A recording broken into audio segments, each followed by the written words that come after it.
I think that what would be useful to hear from you now, we could give you report outs on each of the sessions, but I would really rather hear from you about today, how helpful it was or not helpful, and as Catherine and Rob said, if the Lord Mayor's Fund pursues this idea or similar ones, any suggestions, either of people who should be included or formats or anybody else, so that we really, that is to say the Lord Mayor's Fund, really learns from this. I'd like to hear from you all about today and where we go from here and what role you see perhaps for the Lord Mayor's Fund. Edward Kemp from Evans & Partners. We're investment managers, and I think I compliment Catherine and her team for putting this together. I mean, I think the Lord Mayor's Foundation, or the Charitable Foundation, if you look at it from my perspective and a lot of colleagues that I work with, is that it's very much a thought leadership type organisation where it's very well known. And I mean, I think the idea of having a forum like this on a regular basis with people like yourself, Peter, and your colleagues from overseas is a really helpful way to get an understanding of what trends are happening in your part of the world and how they can be transposed to Australia. It also gets a great opportunity for us to share ideas and information about some of the things that we might be doing well that could be you guys could take back to your part of the world. The one thing I wanted to ask you, though, is about the culture of philanthropy and giving in the US. Now, I mean, there's plenty of people in Australia who've got a lot of money who do a lot of great things, but they tend to, in my experience, are a little bit under the radar. Whereas a lot of American philanthropists generally are quite open about their giving. Can you just, maybe the three of you, comment on the culture of giving in America and the US and how that potentially, we could learn things from that with respect to the way your, I suppose, well-off citizens have contributed to society over a very long period of time? Well, I'll just say a couple of things about that. And you're right. As I said in my opening remarks, the whole culture of philanthropy has changed in America over the last 100 years from sort of noblesse oblige, moral obligation, civic duty, or social, because you need to be seen at the museum or what have you for the opening and what have you, into a much more results-oriented, large-scale kind of effort.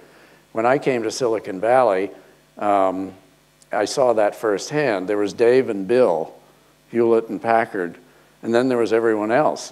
And if you weren't Dave or Bill, you didn't feel much obligation necessarily to give, or that giving on that scale was so far beyond where you were that people who were very wealthy would say to me, well, I can't give $5,000. I'm not Dave Packard. And I said, well, no, you're not, but you still could give $5,000.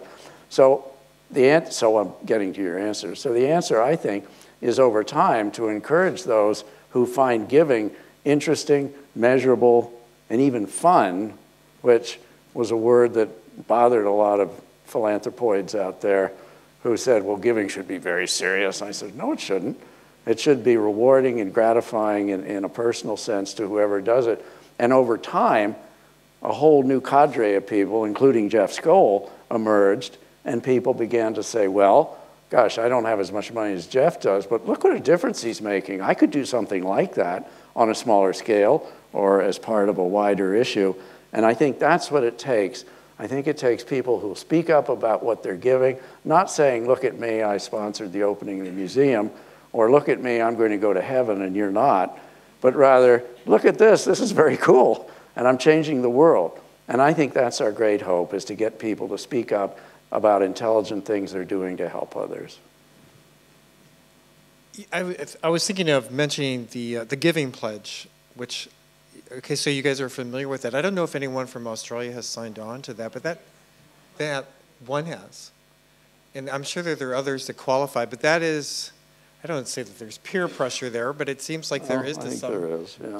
There is a, there's an expectation that the list is publicized. They write a letter. This is why I'm giving away 50% of my wealth before I die, and it's gaining momentum.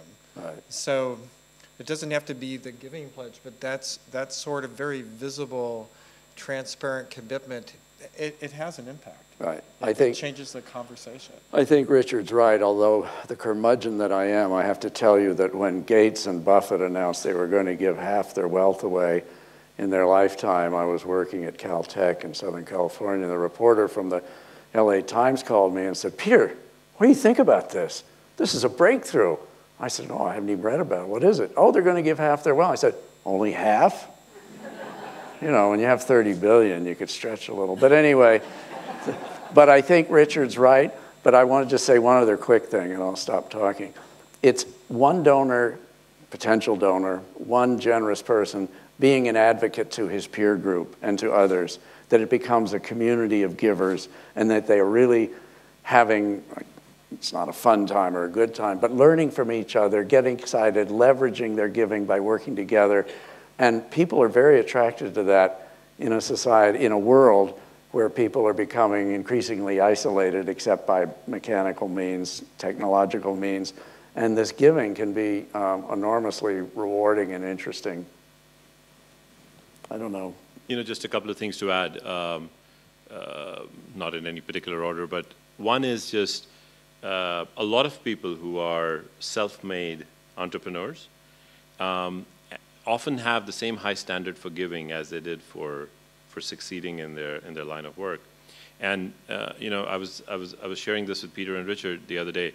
There's an entrepreneur that I know through a personal connection who was one of the two founders of, think of, you know, one of the 5 top technology companies in the world.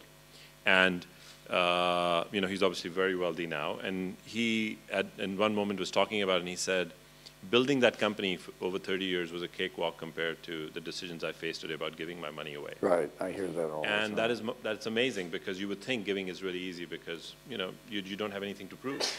But when, you know, I think people who have made money themselves have the sense of responsibility and have the sense of importance of saying, I want to make sure this money gets used properly. So I think having different ways of allowing people to give and deploy that money, whether it's for-profit or not-for-profit, or whether it's this generation or next generation, or I think it's really important. And so I think having that variety is important, because with that variety will come more ways of matching what people want to do in terms of their ability to give.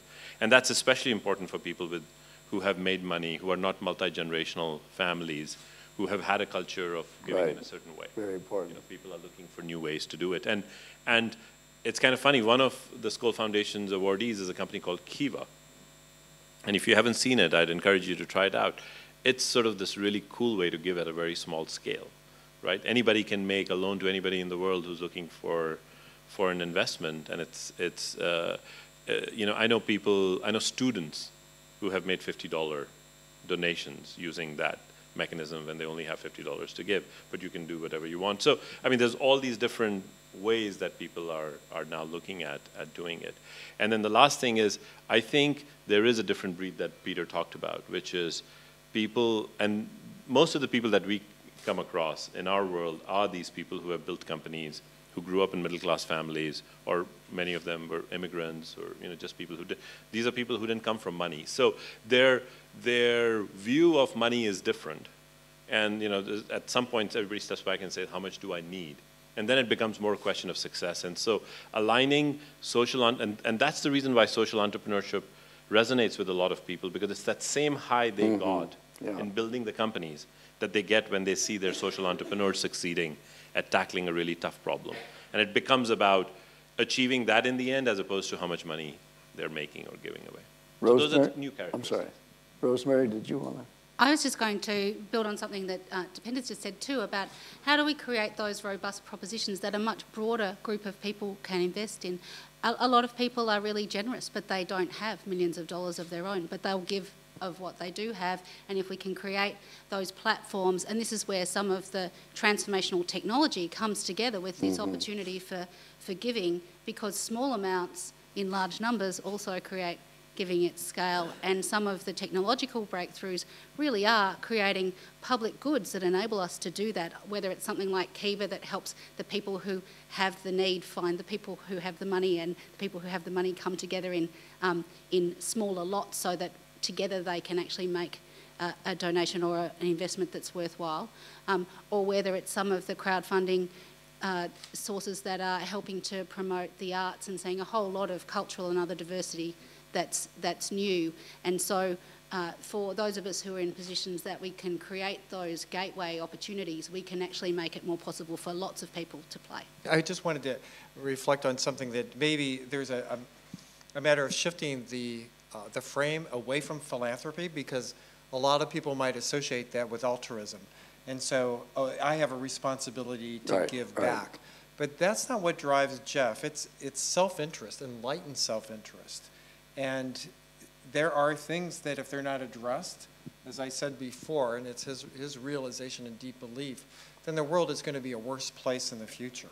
And charity, philanthropy is one way to address those. And so there are people who, that would be the appeal, not altruism. Both, some people are motivated by altruism and some by, changing the future. I was just going to say a couple of things from our point of view. We have a Youth in Philanthropy program, which is probably one of our flagship programs with young people and learning about philanthropy, and they receive $15,000 per school and they go on site visits and they have to assess grants, and they soon discover how difficult granting really is. But I think it's educating a whole new generation of people, both personally and when they come into senior roles. But also we're looking at things like crowdfunding and our work with the Australian Women Donors Network as well about women in philanthropy, and we're going to do a menu of women's projects once we've been through our grants round, which we're immersed in at the moment, and make that available for people who might want to co-invest with us. So we're sort of looking through technology to engage people in lots of different ways. So I'm not allowed to mention it. Suzanne's not in the room, I don't think, but we have a new website which is going live on Monday. So that's quite exciting. Very good. Anyway. Great. Well, I think also, the last comment on this, I think it's really important to meet these newer, younger, getting wealthier people where they live. And they live in the workplace. So it's very important to engage companies and others, matching gift programs, sort of crowdfunding opportunities that often are sparked and carried out through the corporations. The good news is it gets a lot of people involved at a fairly modest level.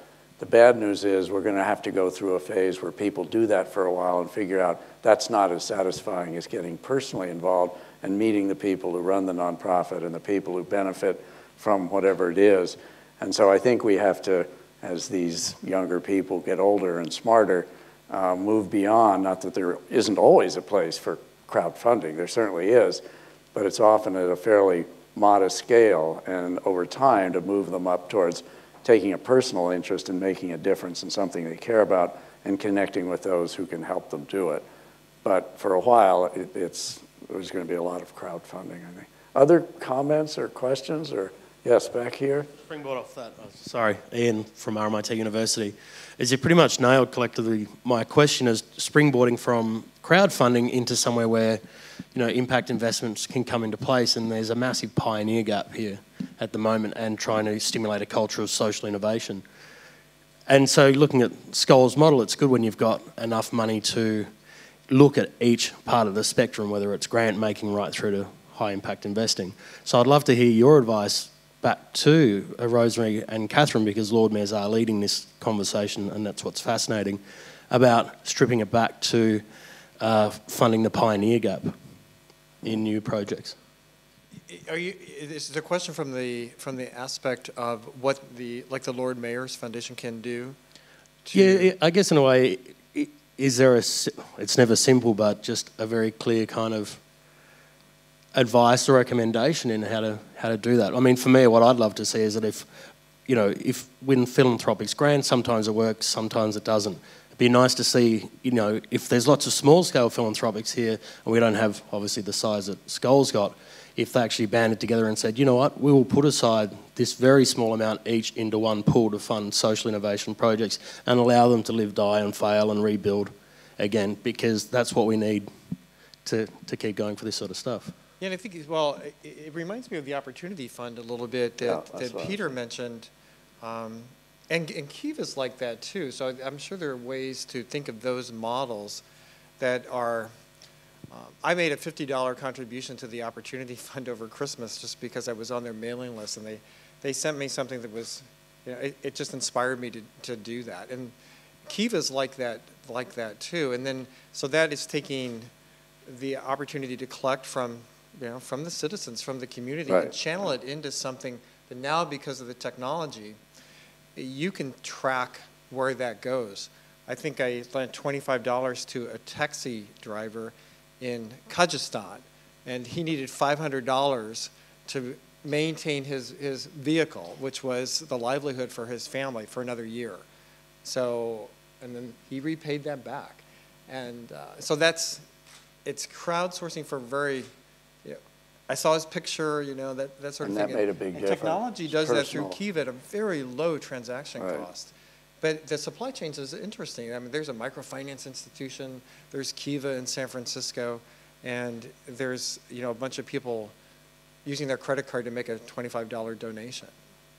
And Ian, I hear you talking about there's this pioneer gap in terms of from the very kind of earliest seed and development stage through to then when you might qualify for different kinds of funding and financing for an enterprise.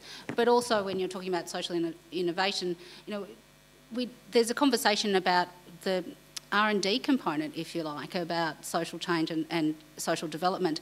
And I think, and Alan, my colleague who worked with us on the report, is here and also worked on the Productivity Commission's report about contribution of the not-for-profit sector, which has in a chapter on social innovation a great part about that, including some models. They haven't been taken up by the government yet, but they actually did propose how you might create a funding pool for that.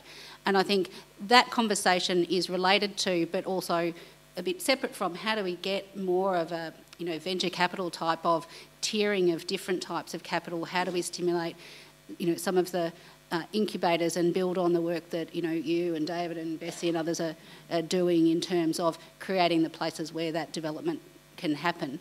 I think there's models we can look to internationally, and it's going to be a process of getting that dialogue happening in Australia and then the money to follow it. You know, one thing I'd add, and this kind of came up in our session as well, one thing I'd add is there were several times, one of the things I wanted to make sure we don't leave you with is, there were several times, Peter and Richard, where people said, you know, your numbers are so large, I don't know if we are applicable. And one thing I wanted to say was, I don't think you should think of it that way, because if you peel back the levels at which activity is happening, there are two layers. One is, we do make lots and lots of small investments on all sides. It really depends on the stage of the effort or the stage of the social entrepreneur, et cetera. More important than that, even for the amounts where we are seeding or not seeding, but making larger investments, our biggest worry is there aren't enough smaller investments getting seeded that will lead to those that come to us for larger investments.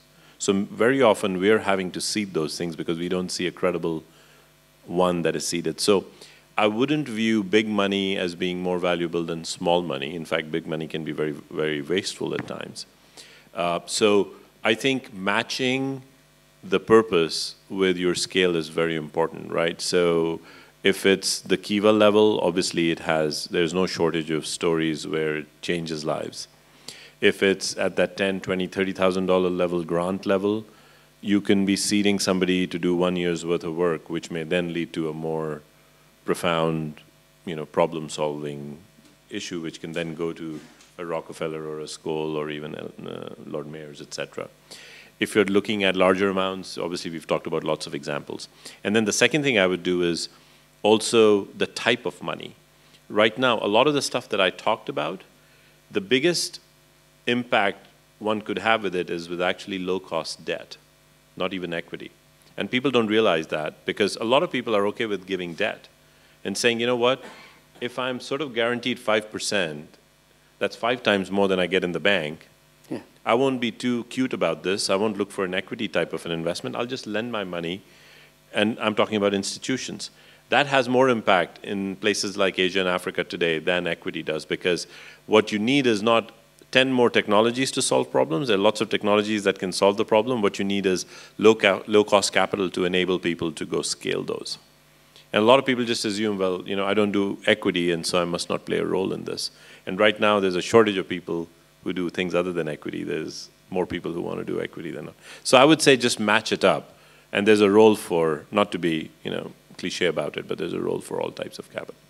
And can I just say, I think we view the grants program really like a pipeline. So with the redesign of the program, we now have Survive and Thrive and capacity building grants, for smaller organisations, and we've had quite a few applications for social enterprise initiatives.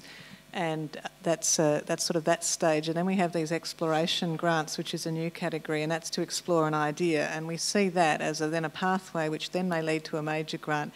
And then after that, that's that could go anywhere, really. Yeah, so we've been thinking in a similar way, probably just project by project rather than, yeah. Yeah, but we often, Anita will be laughing, we often look at things and think, yeah, a bit like you, which just needs a bit more help here, and then it would actually turn into a major grant. And so, all it really needs is some capacity building, and then next year it might come back and it might be perfect. But this is a movement that's catching on so much fire that this is a very target-rich environment. I gave a talk at Stanford Business School a few months back, and the entire business school class was there. And these are people that normally you would view as going in one direction. And there was a show of hands that a professor did, and more than, I would say, 70% of the class raised their hands and said they want to be involved with this kind of activity after they graduate. And I looked at them and I said, I don't know what you guys are going to do, because there's so many of you, right? But it's just such a wave of people. And then combine that with 10 or 20 years of this being a popular topic between the Ashokas and the Rockefellers and the Skolls. There's a very large community out there that is thriving but also needs more help. And so it's a very target-rich environment to suit your flavor. Sorry. And I think you're seeing more and more universities focusing on this as something that's within their purview, that is giving money away, not just getting rich, but doing something useful with it. Anyway, I'm sorry, go ahead. George Tibbett, AMA, Australian Medical Association, a few people. There are really only two questions in life. One of them is why, the other one is how. If I could comment on today, I noticed that you have explained how in ways that I'd never dreamed. I've never seen so many wonderful ways of looking at money, handling money, predicting what you could do with it. I think that's all wonderful. But I don't hear anyone talking about why. I asked a question about why, and he rolled off it a bit, I must admit. The question of population explosion and how much you involve yourself in the consideration of what that's going to do and what you should be doing about it, or should we be doing anything about it, or are we just talking about money here and we're really not talking about the political humanity or spiritual concepts of what people's problems are. That's all. Okay. Well, I'm just making a comment. I wasn't asking a question. Oh, no. I know you weren't, but I have to say that what's remarkable to me is how over time generous people often think more about why and direct their efforts. Certainly Jeff did in terms of his setting priorities.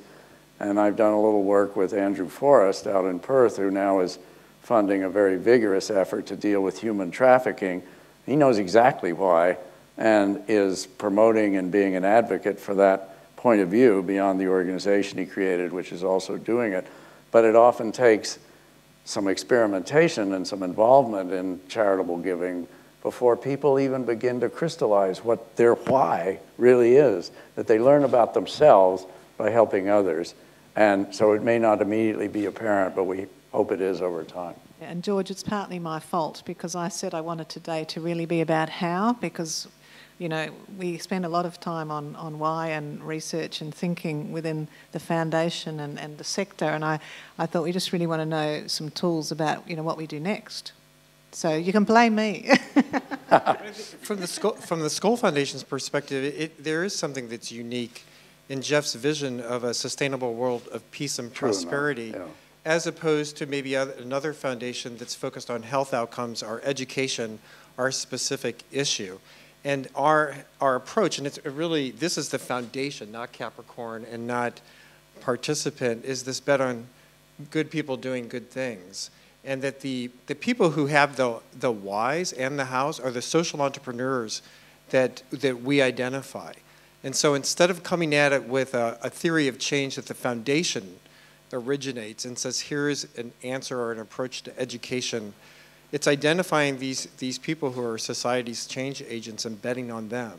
And that, as time goes by, that's reflecting back on us, and we're starting to learn more about having an understanding and a belief in what a positive disruption can be in a certain system, and then how we can put more of our resources behind that.